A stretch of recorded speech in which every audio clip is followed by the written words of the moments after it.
Bienvenue dans Act, ton nouveau rendez-vous avec la créativité. Je suis Nelly Wanji et ici je parle de création, d'entrepreneuriat et d'engagement avec des invités qui ont transformé leur singularité, leur talent et leur frustration en raison d'être et en mission de vie. Dans l'épisode d'aujourd'hui, nous allons parler d'art contemporain, d'entrepreneuriat et de préservation de patrimoine avec mon invité Christophe Persson.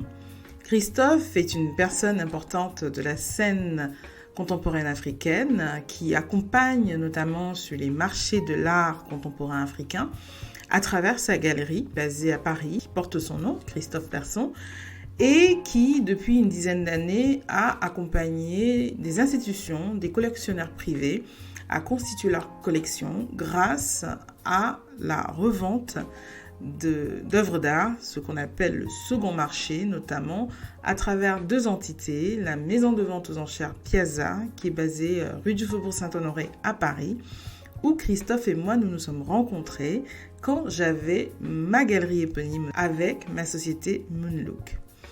Depuis 2021, Christophe a rejoint la maison de vente aux enchères Arcurial, auprès de laquelle il accompagne toujours des collectionneurs à revendre des œuvres ou en racheter de nouvelles. Aux côtés de Christophe, j'ai appris énormément du milieu de l'art contemporain, de ses dynamiques, de ses secrets, de ses tabous. Et je suis ravie de l'avoir aujourd'hui en conversation avec moi. Et ensemble, nous allons décrypter un peu les tendances de cette scène-là. Il va donner quelques clés sur comment constituer sa collection. À partir de quels critères est-ce qu'on peut identifier, sélectionner et acquérir des œuvres d'art. Bonjour Christophe, bienvenue dans Act. Bonjour Nelly, ça va? Je vais très bien et toi-même? Super, ça va très bien, ouais. Super. Merci à toi d'avoir accepté de prendre part au programme Act. Ravi qu'on partage un peu nos expériences communes à travers cette conversation qu'on va partager avec d'autres du coup. Et moi, à tes côtés, j'ai appris énormément de choses sur l'art contemporain. Et j'aimerais que tu nous racontes un peu qui tu es, quelle est ton histoire, comment tu es arrivé justement à ce que tu fais aujourd'hui.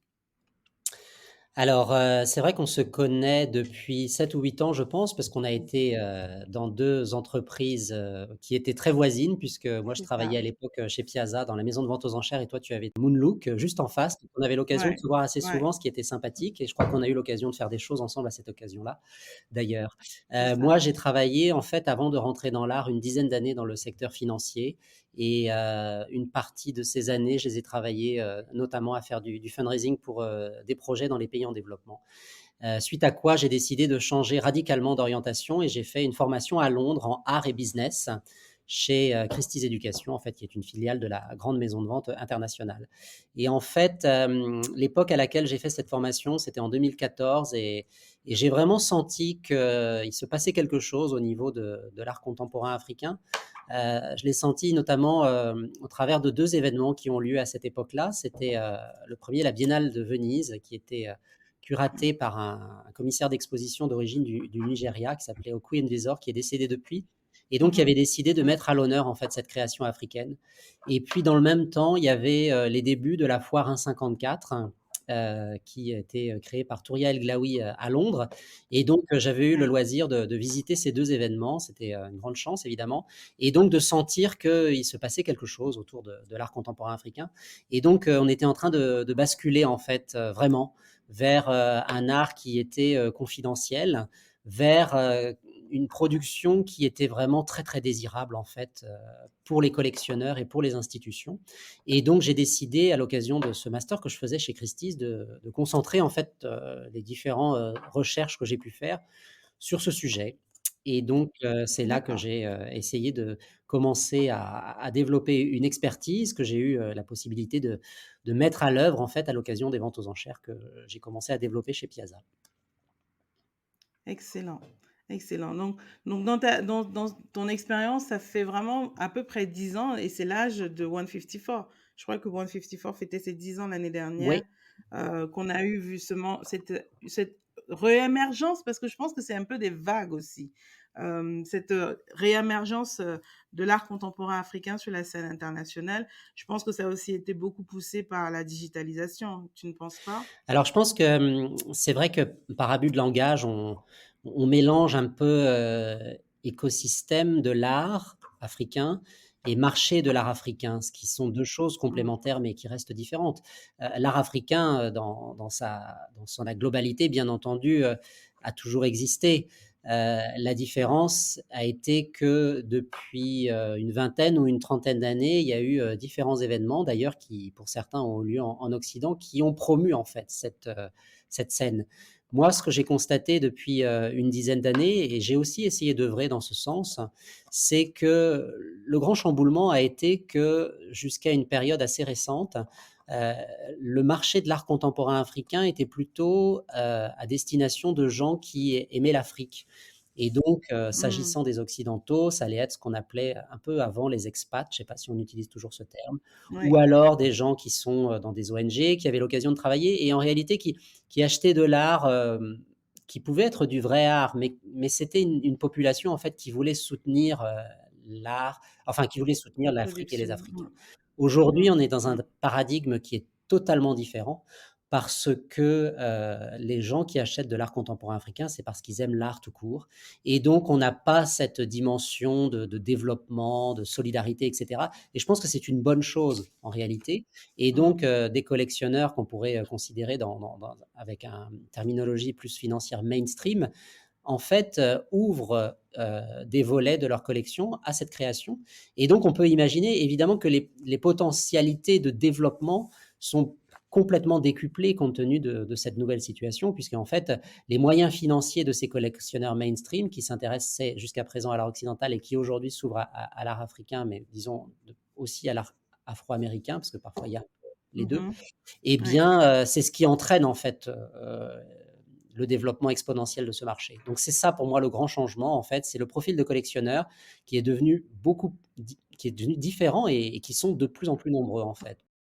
Et finalement, donc du coup, avec ce parcours, tu t'es retrouvé à être aussi entrepreneur. C'est un peu le sujet de notre podcast, le passage à Mmh. l'action, de dire voilà, on peut mariner comme ça pendant des années l'envie de faire quelque chose et finalement à un moment on a un déclic et on devient entrepreneur parce qu'on veut être acteur, on veut être, vraiment, à Mmh. faire en fait, en mode action. Comment toi tu es arrivé justement à cette partie-là, l'entrepreneuriat? Pour avoir échangé avec toi, je sais que ça a été un processus vraiment. Et quel a finalement été le déclencheur? Alors le déclen enfin, c'est vrai que moi j'avais, très, très envie de faire ce que je fais maintenant, mais la dimension entrepreneuriale me faisait un peu peur et c'est la raison pour laquelle, les ventes aux enchères que j'organisais, finalement me permettaient quand même de satisfaire cette, volonté de promouvoir des artistes, d'être en relation avec des Mmh. collectionneurs et donc, tout ce travail que j'ai réalisé est arrivé aussi au bon moment dans la mesure où, comme je l'indiquais, c'était le début et donc j'étais en relation avec beaucoup de gens qui voulaient acheter de l'art contemporain africain, mais qui étaient parfois d'un tel calibre qu'ils n'allaient pas dans les petites foires ou dans les petites Ouais. galeries. Et donc, moi, ma proposition, ça a été de leur offrir en fait ce qu'on appelle une sélection curatée. Donc, curatée, c'est un peu une espèce d'abus de langage. Avant, on disait commissaire d'exposition, maintenant on dit curateur. En fait, pour Mmh mh. faire simple, c'est que, Mmh. grosso modo, je leur propose mon regard et je leur dis que je vais faire une sélection qui va, dans la mesure de ce que je peux trouver, couvrir à la fois Bien les sûr. géographies et les périodes et donc que je vais sélectionner des œuvres que je vais mettre à la vente avec des critères qui me sont propres et dans lesquels je crois en fait, dans la mesure où je pense que ces critères sont aussi des gages de pérennité des artistes et de leurs œuvres. Donc voilà et puis Tout à après, fait. tout ça a un petit peu évolué, notamment, la concurrence est apparue et donc j'ai pensé qu'il était aussi important de compléter en fait cette proposition par quelque chose de plus personnel qui serait une galerie d'art. Mmh. Et donc voilà et mon D'accord. idée aussi, comme tu le sais, je suis, président et fondateur d'une biennale de sculpture au Burkina Faso. Voilà, j'essaye de trouver le moyen d'avoir plusieurs activités qui soient synergiques entre elles et qui se servent les unes les autres. Donc voilà, l'idée c'était vraiment Et d'avoir quelque chose à moi et de plus personnel. d'accord, d'accord.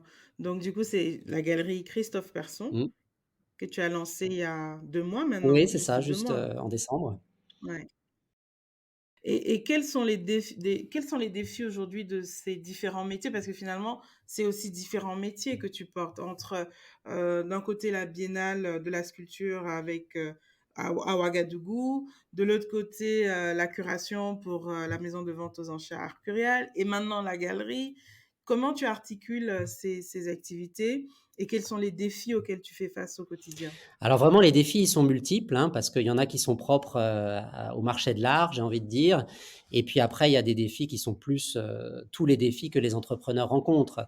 Donc il faut réussir à combiner, tout ça, compte tenu du fait que, je crois quand même que de travailler dans l'art, ça requiert une certaine sensibilité et qu'il n'est pas toujours facile d'avoir, à la fois une sensibilité et un pragmatisme, parce qu'on pourrait considérer que ce sont 2 qualités un peu antagonistes. Et donc, Ouais. Mmh. moi, ce que je crois qu'il est très, très important, en fait, c'est de parvenir à s'entourer de gens qui peuvent, aider, en fait. Alors moi, c'est vrai que je me suis Mmh. spécialisé dans l'art contemporain africain, mais bah, moi-même, je ne suis pas africain, donc c'est une culture encore que je connais très, très mal. Et donc, s'agissant de la stratégie, à la fois du curating des ventes aux enchères et de la galerie, bah, en fait, j'essaye de consulter des gens, donc on se parle de temps en temps, j'essaye de consulter des gens qui sont soit en Afrique, soit qui sont d'origine africaine, soit qui y vont, pour Mmh. essayer de sentir un petit peu aussi les tendances et comprendre ce qui se Bien passe sur sûr. le continent et essayer de déterminer ce qui est pertinent de relayer au travers des œuvres d'art. Ce qui est quelque chose d'assez complexe, évidemment, puisque je pense que s'agissant de l'art ou de tout autre sujet qui touche le continent africain, les points de vue peuvent diverger, bien entendu, en fonction de là Oui. où Mmh. on est, et de là d'où l'on vient et de là où on veut aller.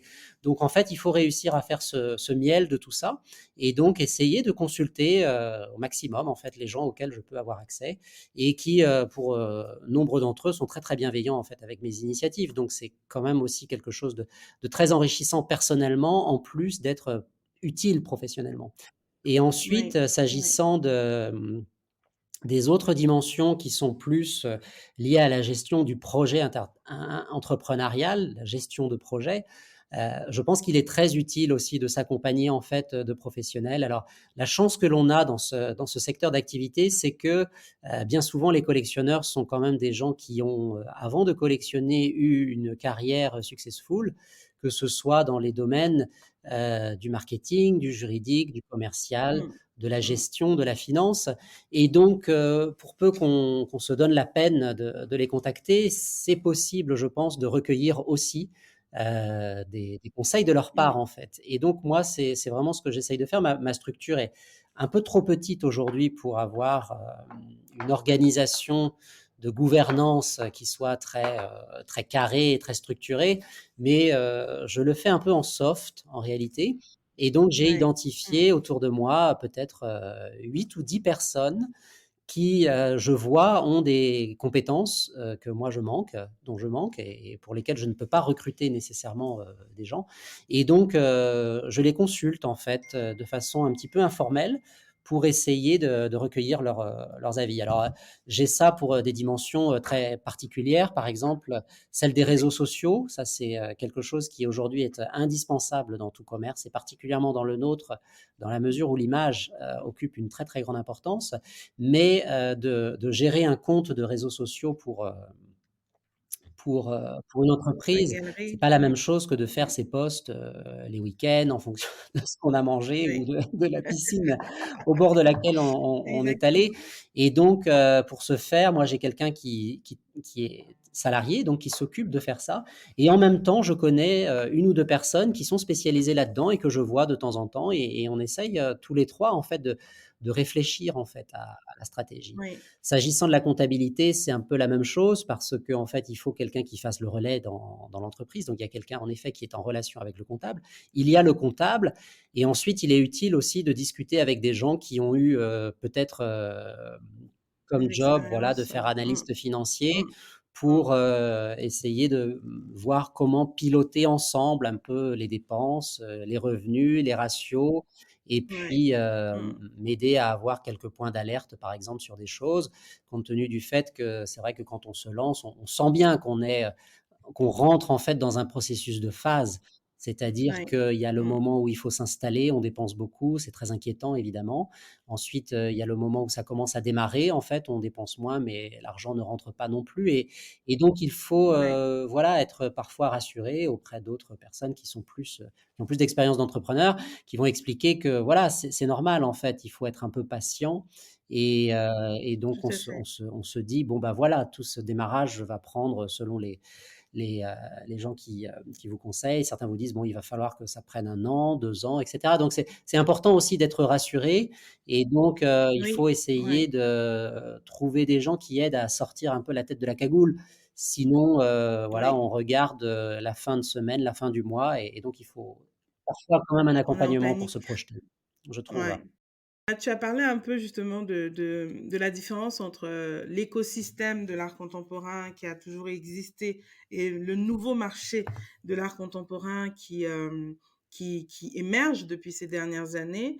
Comment tu expliques justement pour, les écosystèmes, peut-être tu les connais peut-être moins bien, du continent africain? Est-ce que tu as le sentiment que l'émergence sur les marchés de l'art contemporain africain servent aussi les écosystèmes sur le continent? Moi, j'ai le sentiment que non, parce que quand je regarde un pays comme le Cameroun qui foisonne de talents et que quand tu es au Cameroun, tu as à peine deux galeries, tu as très peu de musées, tu as une méconnaissance locale de cet écosystème de l'art contemporain.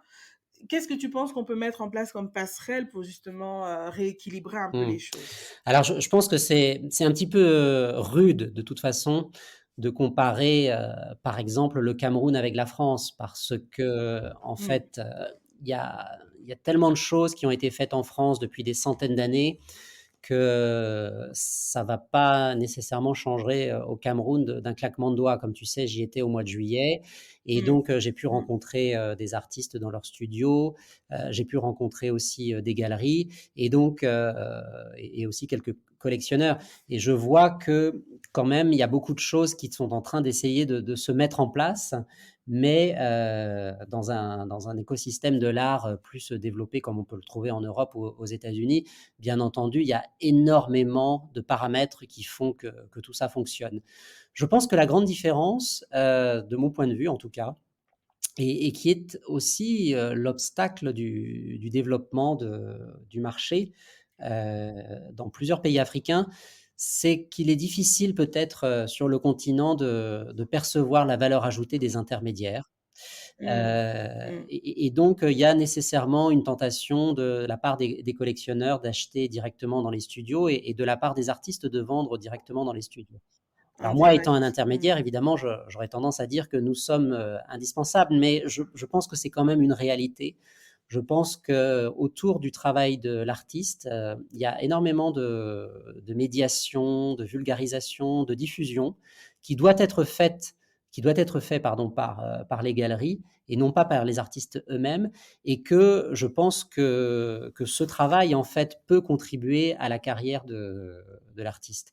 La difficulté, finalement, pour un artiste africain, c'est un petit peu la même difficulté rencontrée par, tous les entrepreneurs à travers le monde, c'est d'essayer de se projeter sur le long terme, en fait et d'établir des relations de confiance, en fait, avec ces intermédiaires.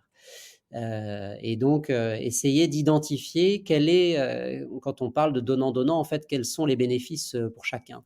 Et donc s'agissant d'une galerie au Cameroun, qui finalement se retrouve un petit peu toute seule, mais sans tout l'écosystème autour de musées, Mmh. de publications, de Mmh. magazines, de curateurs, c'est quand même beaucoup plus difficile en réalité pour une galerie au Cameroun de faire de la mousse parce qu'en fait elle est un petit peu toute seule.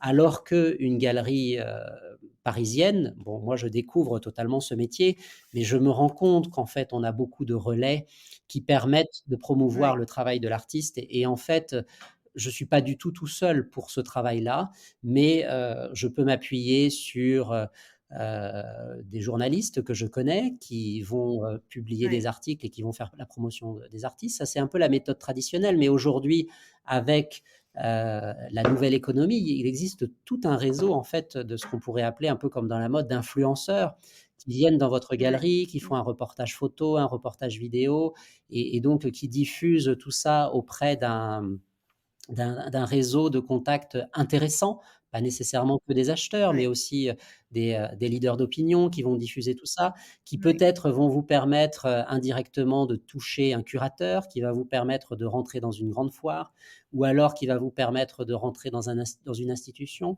qui va vous permettre de rentrer, par exemple, dans une résidence d'art, de faire rentrer l'artiste dans une résidence. ouais. Donc Dans une tout cet résidence, écosystème ouais. de mécènes, en fait, qui existe, et donc la raison pour laquelle, les galeries se développent moins au Cameroun, c'est parce que c'est beaucoup, beaucoup plus difficile que pour une galerie Mmh. parisienne qui, en réalité, fait ce travail de monstration dans ses murs et ensuite fait beaucoup un travail de réseau, c'est-à-dire active tout un tas de gens, mais il faut quand même être honnête, Ouais, des gens qui sont là, en fait.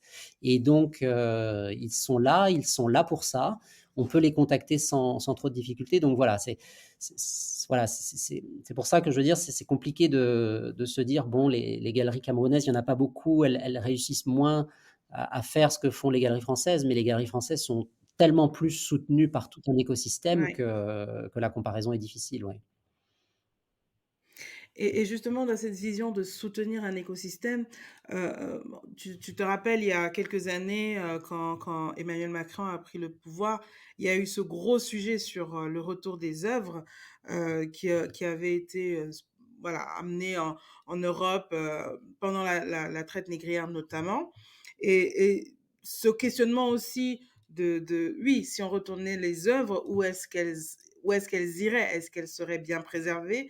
Est-ce que tu n'as pas le sentiment que si on a justement un écosystème de l'art contemporain qui est beaucoup plus occidentalement développé et moins développé sur le continent africain, on retombe encore dans ce même déséquilibre de dire que finalement la grande part de la consommation ou des achats d'œuvres est occidentale. Donc, du coup, les œuvres, bah, de toute façon, repartent encore une fois de plus. Est-ce qu'on ne va pas retomber dans 50 ans, dans 100 ans, dans cette même dynamique de dire que ben, elles sont où toutes les œuvres contemporaines africaines du siècle dernier, ben, si elles sont parties, quelle est ta perception de ce Mmh. sujet-là? Et qu'est-ce que tu penses que les jeunes Africains, ou les moins jeunes, hein, même les, les, les, les anciens de notre génération, pourraient mettre en place pour justement essayer de rééquilibrer les choses, de dire qu'il ne faudrait pas non plus que toute la production contemporaine soit toujours emmenée à partir, Ouais, en fait, exactement. Bon, c'est un finalement. sujet qui est vraiment très, très, très, très vaste, pour lequel moi j'ai pas nécessairement des idées, totalement arrêtées. Plusieurs choses, c'est vrai que pendant la période, de colonisation, bon, les choses sont sorties d'Afrique, heu, mais pas du tout dans les conditions où elles sortent aujourd'hui. Donc ça, c'est quand même un événement Oui. important. La conséquence de ça, enfin une des conséquences, parce qu'il y en a des milliers de conséquences, c'est qu'aujourd'hui, dans beaucoup de pays africains, d'une part, il y avait peut-être pas cette habitude de collectionner, mais en plus, l'Afrique a perdu matière à faire des musées quand même en grande quantité, puisque Mm. même si les objets qui ont été pris n'étaient pas des objets d'exposition, en tout cas depuis qu'ils ont acquis ce statut, ils ne sont plus en Afrique et donc Mm. comme en Europe, on peut présenter des objets, anciens de l'Antiquité, du Moyen Âge, de la Renaissance, et cetera. En tout cas, force est de constater qu'en Afrique, il y a pas ce patrimoine. Donc, Mm. ça ne permet pas, en fait, de constituer les premiers musées qui seraient le premier chaînon à créer. Oui. Donc, cela étant dit, c'est vrai que il y a des démarches qui sont mises en place aujourd'hui sur la restitution avec, des succès et puis peut-être un petit peu d'autres qui sont plus compliqués. Mais toujours est-il que ce qu'il faut comprendre lorsque l'on est vivant, c'est que, en fait, l'art contemporain d'aujourd'hui, c'est le patrimoine de demain aussi, bien entendu. C'est Et ça. donc, la difficulté peut-être aussi, c'est de comprendre ce que c'est que l'art contemporain et c'est un terme qui a peut-être été galvaudé en fait, notamment par, une dimension de cet art contemporain qui est l'art conceptuel, qui est quelque chose de très intéressant, mais assez peu accessible, je dois le dire. Mm. Et même s'il marque en fait son temps, l'art conceptuel, je pense qu'il y a tout un pan quand même de l'art contemporain et particulièrement de l'art contemporain africain qui est un vrai témoignage en fait de ce qui se passe aujourd'hui. Et donc ce qu'il faut savoir, c'est qu'au même titre que peut l'être toute création de l'esprit qui va donner lieu à de la littérature, à de la poésie, à de la danse, à du cinéma, à du théâtre, à de la musique en fait, Les arts visuels, c'est-à-dire les tableaux concrètement, en fait, Mmh. sont aussi, le reflet de ce qui se passe aujourd'hui et donc un témoignage qu'il est important de préserver, plus Tout à particulièrement dans fait. la situation actuelle où il se passe beaucoup, beaucoup de choses en Afrique, en fait. Alors, en règle générale, on a besoin de 20 ans pour prendre du recul et pour se dire que, bah, voilà, ce qui avait été produit il y a 20 ans, finalement, c'était quand même très intéressant parce que ça parlait de ce qui se passe. Mmh. Et aujourd'hui, ce qui est représenté par les artistes nous semble tellement être le quotidien qu'on passe un peu à côté. Mais je pense que c'est une grosse erreur, en fait. Et je pense Mmh. que de la part, des Africains, parce que c'est d'eux on parle maintenant, et des gens de la diaspora, c'est une grosse erreur de ne pas acheter cet art-là, Mmh. parce qu'ils sont en train de passer à côté de quelque chose, indépendamment de leur valeur financière, future, potentielle, puisque ça, c'est un petit peu quand même le casino, on ne sait pas ce que ça va donner.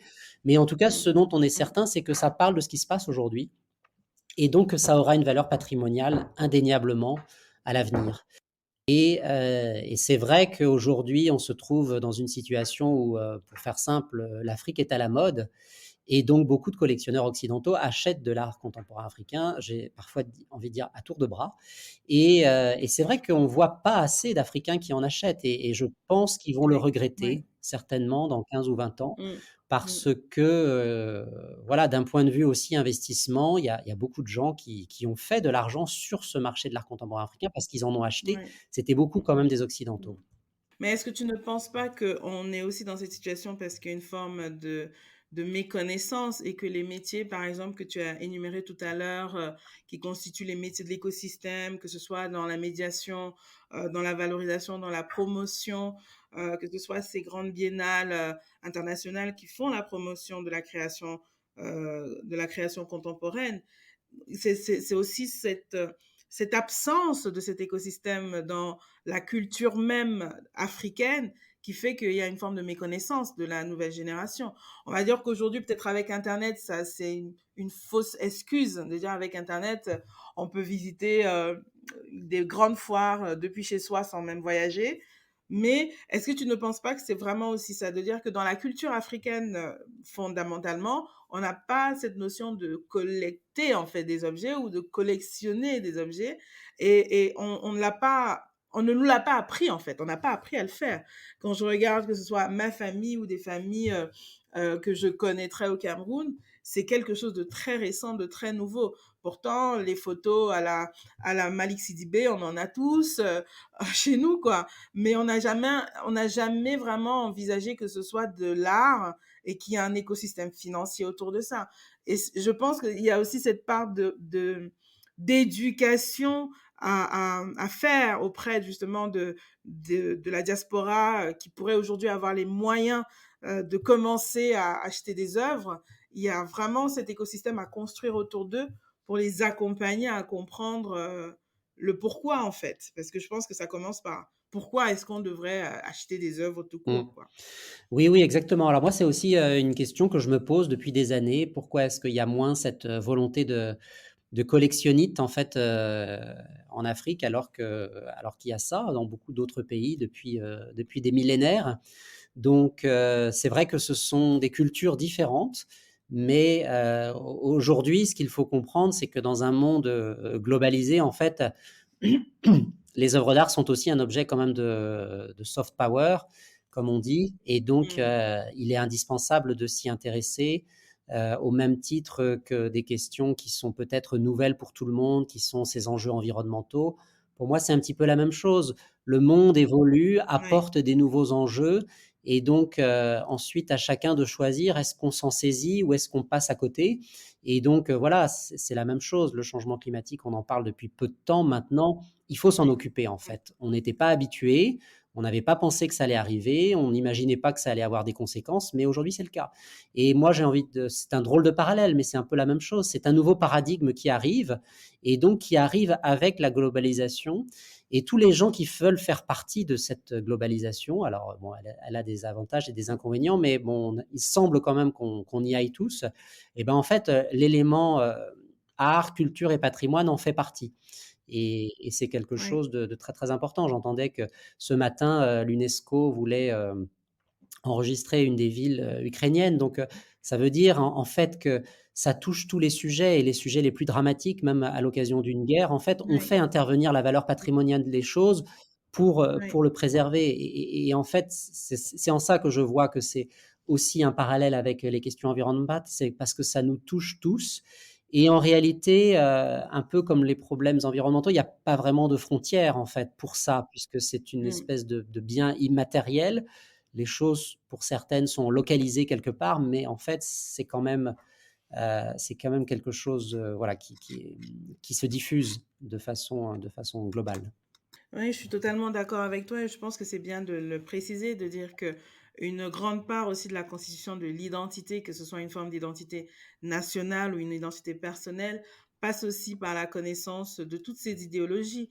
Et comme tu le disais, la création contemporaine actuelle est la preuve de l'identité des Africains d'aujourd'hui. Donc, si on veut imaginer les Africains de demain, s'ils n'ont pas d'ancrage dans aujourd'hui, ça va être compliqué pour la génération future aussi de trouver des Mmh. repères identitaires auxquels s'ancrer, d'où même la raison pour laquelle il faut, chacun à son échelle et chacun au niveau de sa propre famille, avoir un témoignage de Oui. l'ère qu'on est en train de vivre, que ce soit à travers des objets, à travers des œuvres de l'esprit, que ce soit l'art contemporain, la poésie, la musique. Tout ça, finalement, font partie de l'héritage. Et je pense que c'est vraiment finalement la raison première de dire, OK, voici ce que je souhaite garder de cette saison ou de Mmh. cette ère ou de ce millénaire et j'espère pouvoir le préserver parce que c'est ça. Une fois qu'on a collectionné, il faut pouvoir Mmh. entretenir sa collection, il faut pouvoir la diffuser, il faut pouvoir la promouvoir. Et c'est quelque chose que moi, je ne vois qu'émerger maintenant euh, dans des sphères africaines, peut-être beaucoup plus chez les anglophones, comme en Afrique du Sud notamment, où c'est beaucoup plus développé, ou au Nigeria. Mais si on regarde aussi des pays comme le Sénégal, où on a vraiment la mémoire de la création qui est vivante, de dire, voilà, quels sont les écosystèmes qu'on crée autour de la vie et du quotidien des Africains pour qu'ils soient Mmh. proches de la culture et qu'ils aient conscience de l'importance de la préservation de ces cultures. Maintenant qu'on a dit ça, c'est facile de dire ça. Comment on commence? Comment on commence comment à, à préparer sa Mmh. collection? Comment on se Mmh. lance en fait? Parce que c'est vrai que parfois, quand je regarde les ventes aux enchères, je passe parfois en galerie, je me dis c'est quand même un sport de riche, non? Il faut avoir un peu de blé, et même beaucoup, pour vraiment, vraiment s'y lancer. Ou est-ce que c'est juste un faux ami et qu'on peut commencer de façon très En fait, modeste? je pense qu'on est un petit peu, on a la perception troublée par les prix des ventes aux enchères. Pourquoi? Parce qu'en fait, on parle de ce qui est cher et donc les ventes aux enchères et les Hmm, galeries, ce sont aussi des entreprises commerciales qui, ont besoin hmm, de communiquer et c'est un peu si on fait le parallèle avec la mode, on parle beaucoup de la haute couture et puis ensuite oui, c'est on ça. peut pas acheter de la haute couture. En revanche, on peut acheter des accessoires, des lunettes et cetera. C'est quand même comme ça que ça se passe Hmm, en vrai. C'est-à-dire qu'il y a pas que des hmm, choses à 100 000 € à acheter. Après, ce qui est important, j'en parlais tout à l'heure, c'est quand même, particulièrement quand on commence, de se faire, accompagner par des gens qui connaissent hmm, et donc, pas nécessairement parce que, il y a que les sachants qui ont droit d'y aller, mais parce que c'est un métier, en fait et c'est un métier, que l'on apprend à force de visiter des musées, de visiter des galeries d'art, de lecture et cetera et c'est vrai que de passer par des intermédiaires, bah, ça permet de gagner du temps quand même, pas nécessairement parce qu'on va se ranger à l'avis de l'intermédiaire, mais en tout cas, au fur et à mesure de différentes discussions, ça permet d'affiner son goût et d'affiner son regard plus particulièrement. Moi, que ce soit pour ma collection personnelle ou alors pour l'intégration d'une œuvre ou d'un artiste dans ma programmation d'enchères ou de galeries, j'ai quand même des critères que j'essaye d'appliquer en fait, parce que ça me permet d'avoir une petite grille de lecture et hmm. peut-être de m'assurer en fait, parce que malgré tout, je suis un petit peu cartésien, que mon choix, je mets toutes les chances de mon côté pour qu'il soit bon. Le premier, c'est que, s'agissant de la création contemporaine, bien entendu, là je ne parle pas de l'art moderne et je ne parle pas de l'art classique africain, par exemple, que je connais assez peu. S'agissant de la création contemporaine, ça peut paraître un peu tarte à la crème, mais l'idée, c'est quand même d'acheter des choses qui s'inscrivent dans la contemporanéité. Donc, on en a un petit peu parlé tout à l'heure. Hmm. Ça veut dire quoi la contemporanéité? Bah, c'est en fait le moment présent. Donc il faut que l'œuvre, Mmh. il faut en tout cas, moi c'est ce que je regarde, je ne suis pas là pour donner des leçons, mais de mon point de vue, il est important que l'œuvre en fait, parle de notre monde d'aujourd'hui ou alors parle du moment présent de l'artiste aussi, ce qui est une chose un peu différente, D'accord. mais qui rentre également en ligne de compte. Et donc, pour donner des exemples, très concrets, il faut enfin, on peut considérer que c'est intéressant un artiste qui va parler de ce qui se passe actuellement. Il se trouve que les sujets de société, qui touchent, les artistes africains et les artistes de la diaspora, évidemment, ne manquent pas. On parlait évidemment du changement climatique tout à l'heure qui impacte l'Afrique au même Oui, titre que le reste du monde, mais en Afrique avec encore plus de violence, je pense, et puis peut-être des oui, conséquences oui, aussi, encore davantage, sur les populations qui ont moins de moyens de s'en protéger et de réagir à ce changement climatique. Les questions oui. identitaires qui visiblement sont quelque chose qui sont très importantes quand on rentre dans ce grand, gouffre de la mondialisation. Les questions de flux de biens, notamment avec, le commerce des matières premières et le commerce des produits transformés, les flux de personnes aussi avec les questions de migration. Mmh. Et donc, aujourd'hui, en Migration. fait, de se dire qu'un artiste parle de tout ça comme un écrivain parlerait de tout ça ou comme un film au cinéma parlerait de tout ça, déjà, je pense que c'est quelque chose d'intéressant. Un peu Ouais. complémentaire de la contemporanéité et là je suis pas du tout là pour parler des styles en disant: «Il faut acheter de l'art abstrait ou de l'art figuratif» ou alors «Il faut acheter un tableau avec un petit peu de rouge, un petit peu de vert». Ce qui est très important aussi quand même parce que c'est recherché par, les acheteurs et c'est que il faut qu'il y ait quand même une certaine forme de nouveauté, dans le sens où il ne Mmh. faut pas que les œuvres d'art ressemblent à quelque chose qui plaise. Qu'on a Parce déjà que vu. ça a déjà Mmh. été OK. fait il y a 100 ans, par exemple. Alors c'est un petit peu difficile, surtout pour les artistes africains, parce qu'en fait, les artistes modernes occidentaux ont beaucoup se sont beaucoup inspirés de l'Afrique, en fait. Et donc on pourrait Ouais. considérer que, voilà, un artiste qui ferait, du cubisme, par exemple, ce serait un juste retour de choses. Malheureusement, ça va pas passer en fait, parce que c'est pas une bonne idée en Mmh. fait de copier ce qui a déjà existé et la tentation elle est grande et je pense que quand on est un artiste, il faut, sans problème, observer ce qu'ont fait les autres, essayer de le digérer et de le retranscrire, mais en tout cas la copie c'est une chose qui est très mauvaise. Ouais. De la même façon, copier un artiste contemporain qui marche aussi, c'est une très mauvaise idée en fait.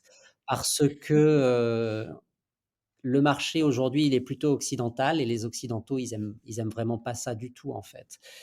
Donc, en Ouais. fait, même s'il y a quelque chose qui marche, l'idée de s'inscrire dans ce sillon-là, c'est pas vraiment une bonne idée parce qu'en règle générale, le marché et l'histoire de l'art ne retient que le premier qui a fait quelque chose. Donc, voilà, c'est Ouais. une mauvaise idée, Mmh. en tout cas, pour s'inscrire sur le long terme. Après, qui rejoint un peu ça, moi, quelque chose qui me touche énormément, c'est qu'il faut que j'ai le sentiment qu'il y ait une vraie démarche de création, en fait.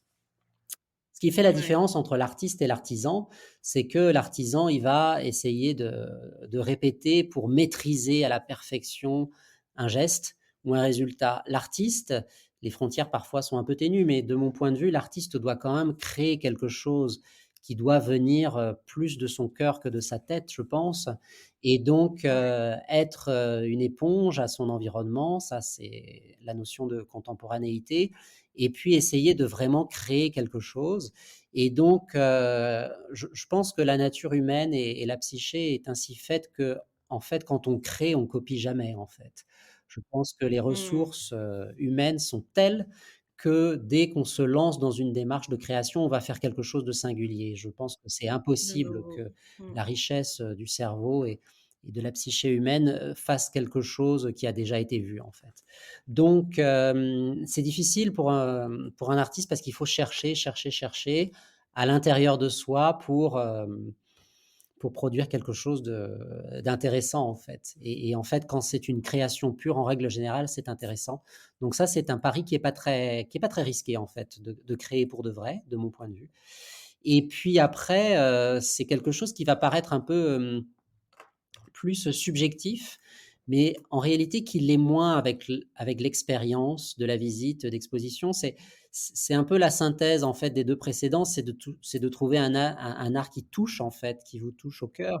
Donc Oui, il y a des philosophes, qui disent que l'œuvre d'art, c'est, le subconscient de l'artiste qui parle à votre subconscient, en fait. Et pour ce faire, eh bien, il faut qu'il y ait, la combinaison de la contemporanéité, c'est-à-dire un message, qui très souvent, en fait, donne a priori l'impression d'être un message personnel, alors que c'est un message universel, je crois. En tout cas, moi, c'est mmh, l'expérience que j'en fais lorsque je vois des œuvres qui sont dans la création et non pas dans le paraître.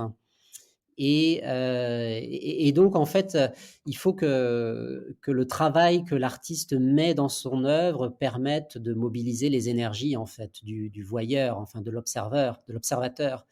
Et voilà, pour moi, c'est un petit peu les 3 critères, en fait. Donc s'inscrire dans le moment présent parce qu'en fait, il y a toujours quelque chose à raconter, que ce soit des événements, internationaux ou alors des choses qui se passent à l'intérieur de soi, et elles se passent à l'intérieur de soi parce qu'il se passe des choses aussi, parce qu'on a eu un vécu et cetera. Donc ouais, en fait, c'est un témoignage de maintenant, soit ce que je ressens de la société, soit ce que je ressens, personnellement. Une vraie démarche de oui, création, c'est-à-dire, ne pas essayer de copier ce qui marche bien parce qu'en fait, dans l'art aussi, il y a une certaine forme, en fait, de mode, et donc de s'inscrire, dans la mode, on sera toujours un peu trop tard parce que la mode, elle a pour ouais. caractéristique de passer. Et voilà, après, de faire quelque chose qui vienne, encore une fois, vraiment de l'intérieur, et je pense que ça, c'est quelque chose que chaque collectionneur peut s'appliquer, en fait, de se dire: «Est-ce que j'ai l'impression que l'œuvre que je regarde résonne en moi? Et est-ce que ça me véhicule quelque chose? Est-ce que, indépendamment de toutes les explications du galériste ou du curateur, il y a un truc en plus qui vraiment me touche?» Et donc voilà, moi je pense que c'est ça le critère, en fait, ultime, c'est qu'il faut que ça vous touche, quoi. Et quand tu dis alors, moi j'ai un autre, bah, après c'est très personnel, hein, tu me diras, mais la notion du beau dans tout ça. De dire voilà, esthétiquement, d'avoir une œuvre qui est belle, composition de couleurs est équilibrée, les formes sont belles. Est-ce que c'est quelque chose que tu penses totalement subjectif ou tu penses que c'est aussi on peut avoir des critères esthétiques aussi de décision? Alors ça, moi je trouve que c'est plus compliqué que ça parce que je pense qu'il y a des œuvres qui peuvent, apparaître laides et devenir belles, en fait, avec le temps, une fois qu'on les comprend, une fois qu'on a vécu avec elles. Et donc il y a beaucoup de mouvements, en fait, dans l'art. Et là, c'est un peu, j'ai pas envie de rentrer dans des détails ou dans des terminologies, mais c'est vrai qu'assez souvent, lorsqu'on a, le développement d'une, école qui est belle, je dirais, comme par exemple, l'impressionnisme en France, c'est quand même des très, très beaux Mmh. tableaux, objectivement. À partir d'un moment, en fait, quand il y a des choses qui sont vraiment belles, de plus en plus belles, très, très belles, qui deviennent un peu bourgeoises finalement, eh bien, Mmh. les artistes vont s'inscrire dans ce qu'on appelle souvent des avant-gardes, et donc vont produire des choses en opposition, en fait, à cette beauté, en se disant, ça a été le cas, par exemple, aussi, notamment en Europe, à la sortie des guerres, où les artistes se sont dit: «Mais en fait, à la sortie d'une guerre, meurtrière avec tellement de meurtres et de crimes, on peut plus faire de l'art beau, Mmh. en fait, ça devient inacceptable». Oui. Et donc Ouais, l'idée, c'est de ouais. se ça peut c'est pas nécessairement un critère de choix, en fait, la beauté. Je pense que c'est, je dirais plutôt la force. Et avec le temps, on se rend compte que je prends par exemple le cas des Dada qui se sont développés, comme tu le sais, en Suisse, à Zurich, à la Mmh. sortie de la guerre, qui se sont dit: «Mais on voit, à la sortie de la guerre tous ces visages, tous ces corps mutilés, en fait, on peut plus faire un art beau, en fait, parce que ça ne représente plus la réalité», et donc ils ont fait ces représentations qui étaient un peu monstrueuses, et avec le temps, ça rentre dans les musées parce qu'en fait, indépendamment de leur esthétique, c'est très fort, en Ouais. fait. C'est le témoin d'une époque. Ouais, le témoignage Voilà, et de l'époque n'est pas toujours très belle, en fait. oui. Donc de faire un art beau, ça peut être un peu, anachronique. Oui, tout à fait, tout à fait. Et donc du coup, là, tu nous as donné vraiment les critères, sur lesquels il faudrait s'appuyer pour commencer à sélectionner des œuvres. Et pour toi, finalement, quels sont les enjeux quand on constitue une collection? Est-ce qu'il faut uniquement partir sur ces critères-là ou il y a d'autres enjeux qui devraient rentrer en compte dans la vision de collectionner? Mmh.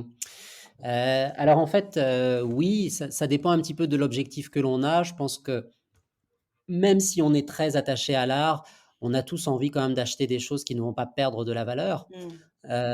Bien entendu, parce qu'en fait, on a quand même envie parce que finalement, c'est un petit peu aussi l'indicateur d'avoir fait le bon choix, en fait. Si on a acheté quelque chose qui on voit sur le marché explose, eh bien, oui, on se dira: «Bah, en fait, j'avais raison, en fait, avant tout le monde» et ça, c'est quand même une source aussi de satisfaction, évidemment Mmh. et la possibilité aussi de revendre éventuellement pour faire une plus-value, il y a pas de mal à ça, je pense.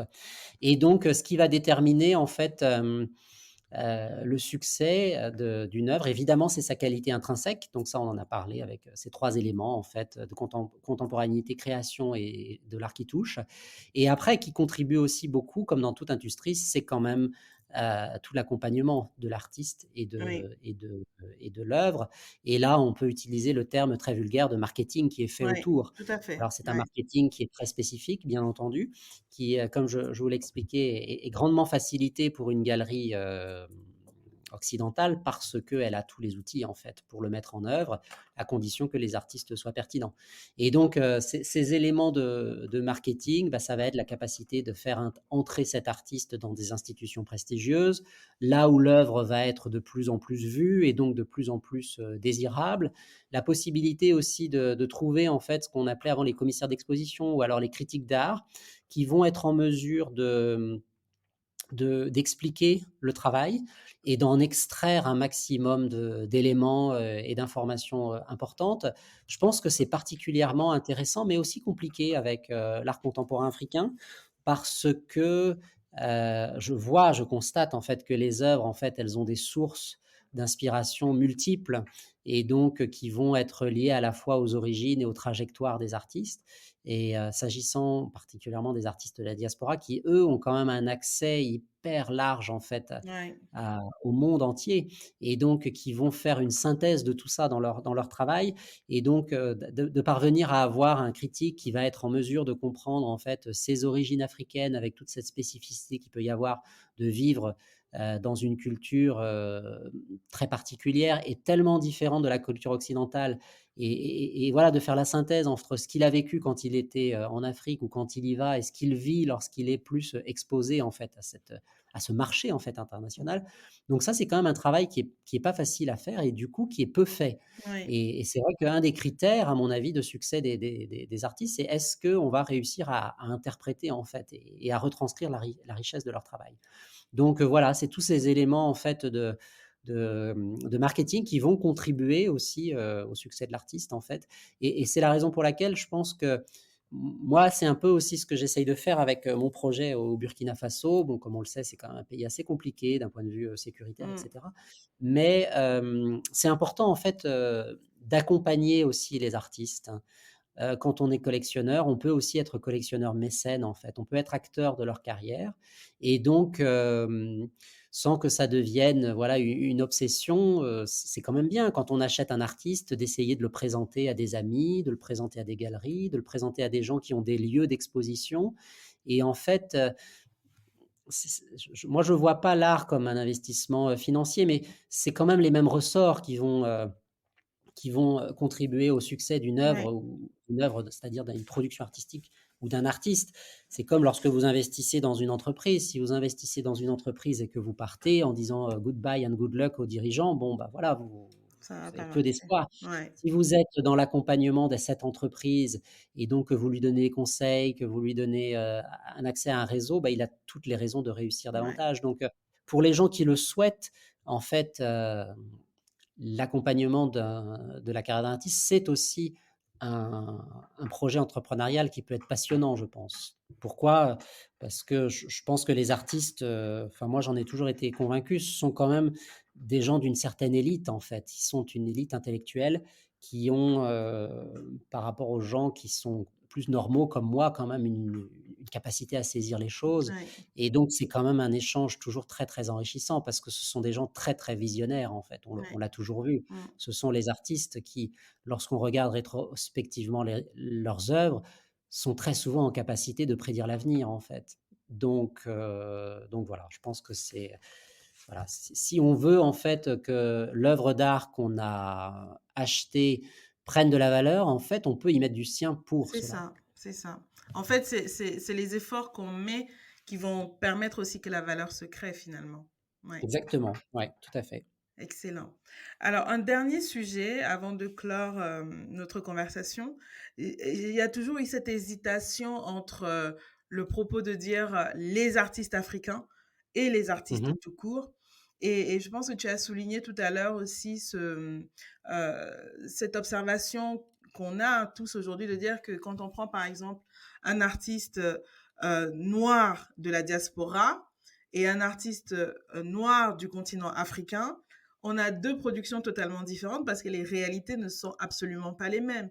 Est-ce que tu penses que c'est justifié de continuer à dire les artistes africains tout court parce qu'ils seraient noirs? Alors, moi, je pense que, s'agissant de ma situation personnelle, qui suis marchand d'art et d'ailleurs ça a été, toujours le cas en fait, c'est important de se spécialiser pour comprendre de quoi on parle. Mmh. Je pense que même si c'est d'embrasser un peu large, pour l'instant, parce qu'en fait, c'est un marché qui est en train de se développer, pour moi, ça fait du sens quand même et je trouve pas que ce soit, faire affront aux artistes et au contraire, ça les a plutôt servis de les mettre dans une certaine forme de catégorisation. En fait, en réalité, il n'y a pas de mal à ça et lorsque vous allez dans les musées, d'art moderne, c'est-à-dire d'art Ouais, plutôt, de l'époque, ouais. qui Mmh. date d'une cinquantaine ou d'une centaine d'années, les choses sont toujours catégorisées. Alors, les gens disent: «Oui, mais on parle pas d'art américain». Ben si, en fait, on parle du pop américain, on Mmh. voit ce que c'est, on Mmh. parle de l'art abstrait américain, on voit ce que c'est, on parle de la deuxième école de Paris et donc de la première école de Paris et là, en fait, ce sont toujours des classifications arbitraires qui permettent de déterminer un mouvement qui peut être de temps en temps lié au style, c'est-à-dire l'art abstrait, c'est un style, ou qui peut être lié à un message, comme je dirais l'art surréaliste. Mmh. Il n'y a pas vraiment de style, mais en fait, c'est quand même la retranscription du surréalisme, etc. On parle de l'art moderne. L'art moderne, c'est pas un style, c'est une période. Ouais. Et on parle du pop américain, par exemple. Et là en l'occurrence, on parle. Et donc, je pense que, voilà, c'est pas parce que c'est un terme un petit peu nouveau qu'il faut le rejeter. En fait, il se trouve qu'il a l'air de rassembler des réalités communes. Donc, moi, je suis pas contre parler de ça pour l'instant. Non, je pense que ça sert les artistes et je pense que c'est une toute petite caractéristique commune, mais qui existe quand même. Donc, pourquoi la nier? Surtout lorsque c'est plutôt porteur en ce moment. Et je pense, en règle générale, que c'est plutôt une bonne chose d'être fier et de revendiquer ses origines, parce que c'est quand même la voie vers l'épanouissement personnel, en fait. Plus que de renier ses origines, à mon avis, c'est quelque chose qui est pas très bon psychologiquement. On est bien d'accord. Alors, pour clore, alors on va te demander un conseil de pro. Qui sont les 5 artistes qu'il faut suivre en ce moment? Et peut-être Ah, acheter du coup. ah oui. Là, franchement, difficile C'est comme difficile, question hein? parce que je connais pas tout le monde Ouais. et donc ouais, ça m'embêterait, en fait, d'en mettre, en avant et puis pas d'autres.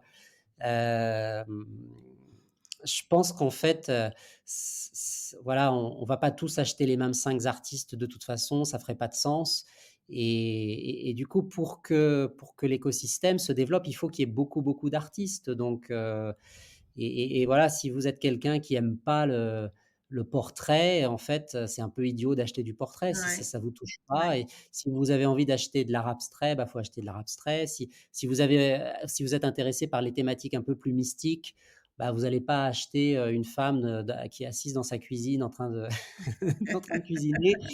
Donc voilà, non, c'est tellement vaste, en fait, Ouais. que je pense que c'est compliqué de Et de faire des paris là-dessus. d'accord. Et pour toi alors, quelles seraient, pardon, les bonnes habitudes à adopter pour rester connecté à ce qui se passe dans le monde de l'art contemporain?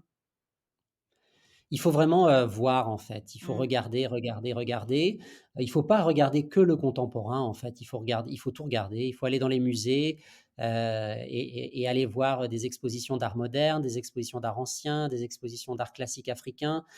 Au fur et à mesure du temps, ce qui est intéressant aussi, c'est que tous ces sujets sont revisités en fait, et donc une production d'il y a 100 ans, elle a pu être analysée d'une certaine façon, il y a 100 ans, et puis aujourd'hui on a des interprétations complètement nouvelles. Et en fait, il faut faire son regard comme ça. Il Mmh. faut voir beaucoup de choses. Il faut aller voir la mode. Je pense qu'il faut lire aussi beaucoup. Moi, j'essaye de lire en fait les biographies des artistes, les biographies des galéristes, et puis voilà, un peu l'histoire. Bon, moi, s'agissant de cette spécialité, j'essaye de lire un peu ce qui s'est passé avant la colonisation, pendant la colonisation, décolonisation. Tout ça, ça permet d'alimenter aussi et de comprendre ce que veulent dire les artistes. Donc il faut développer une très, très grande curiosité. Exactement, il faut être curieux de tout, Ouais, de l'art, des textiles, de la oui, mode, de la ouais. musique, De tout ce qui nous du entoure en cinéma. fait finalement, tout ce qui fait notre époque. Ouais. Exactement. Mmh. Ouais. Bah, excellent. Merci beaucoup Christophe. Je ne sais pas si tu as un petit mot de la fin? Bah, écoute, non, j'étais ravi qu'on puisse échanger, là-dessus. Moi, ça me permet aussi, à chaque fois qu'on se parle, de me éclaircir les idées. Donc, pour moi, c'est ouais, c'est toujours très intéressant. Excellent. Bah, je te remercie infiniment et je te dis à très, très bientôt donc. À bientôt, bonne journée Nelly.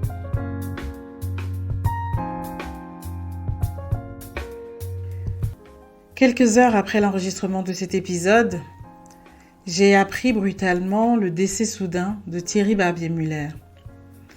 TBM, comme l'appelaient beaucoup dans le milieu de l'art, était un grand collectionneur d'art contemporain et de design contemporain. Sa collection de chaises unique au monde est actuellement exposée au MUDAC à Lausanne jusqu'au 26 février 2023. De mes échanges avec Thierry, j'ai le souvenir d'un homme extrêmement bienveillant, très accessible, juste et très curieux. Ému par cette perte soudaine, je vous prie de vous joindre à moi pour adresser à sa famille ainsi que ses collaborateurs toutes nos condoléances avec nos pensées chaleureuses et nos prières.